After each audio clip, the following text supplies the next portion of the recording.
Welcome to our channel, where we explore the world of immigration and migration law. Stay up to date with the latest news, trends, and legal developments that impact individuals and families worldwide. Our experts provide accurate and informative content for anyone interested in this important topic. However, please note that our videos do not constitute legal advice and that you must take note of our full disclaimer in the description below. By watching our videos, you acknowledge and agree that we are not providing legal advice and that any information presented should not be relied upon as such. With that being said, thanks for tuning in, and let's stay informed about the complex and ever-changing landscape of immigration and migration law. The United States Green Card, officially known as the Permanent Resident Card, is a coveted document that serves as proof of an individual's lawful permanent resident status in the U.S.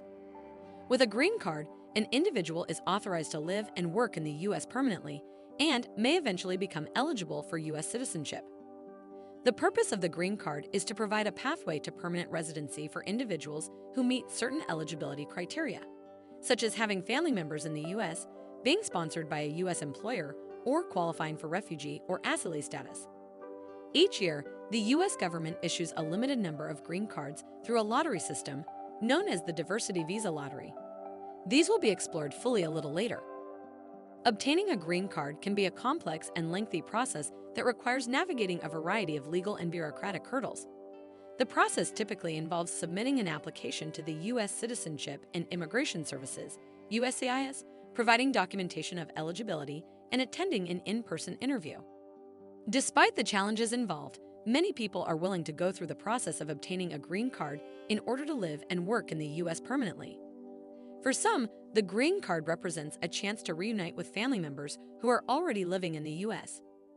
For others, it represents an opportunity to pursue their dreams of starting a business, working in a specific field, or simply experiencing life in America. There are several ways to obtain a green card to reside in the United States. Here are some of the most common ways. Family-based immigration. One of the most common ways to obtain a green card is through family sponsorship. U.S. citizens and legal permanent residents can sponsor their spouses, children, parents, and siblings for a green card. Employment-based immigration. Another way to obtain a green card is through employment. U.S. employers can sponsor their foreign employees for a green card if they meet certain requirements. There are several employment-based categories for green cards, ranging from EB1 to EB5. EB1.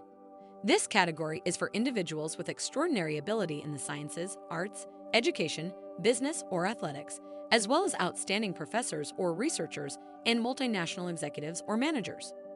Some examples of people who may qualify for EB1 include Nobel Prize winners, Olympic medalists, renowned artists or musicians, distinguished professors or researchers, and executives of multinational corporations. EB2. This category is for professionals with advanced degrees or exceptional ability in the sciences, arts, or business.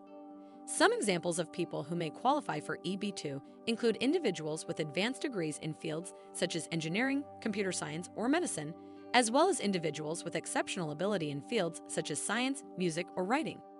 EB3. This category is for skilled workers, professionals, and other workers. Skilled workers are defined as those with at least 2 years of training or experience, while professionals must have a bachelor's degree or its equivalent. Other workers are defined as those performing unskilled labor that is not temporary or seasonal in nature. Some examples of people who may qualify for EB3 include nurses, teachers, chefs, and construction workers. EB5. This category is for investors who create jobs in the U.S.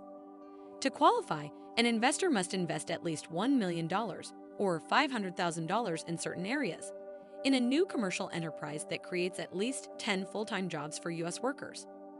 Some examples of investments that may qualify for EB5 include real estate developments, manufacturing plants, and hospitality businesses. Diversity Visa Lottery. The Diversity Visa Lottery, also known as the Green Card Lottery, is a program that provides a limited number of green cards each year to individuals from countries with low rates of immigration to the U.S. Refugee or asylee status. People who have been granted refugee or asylee status in the U.S. may be eligible to apply for a green card. Humanitarian programs.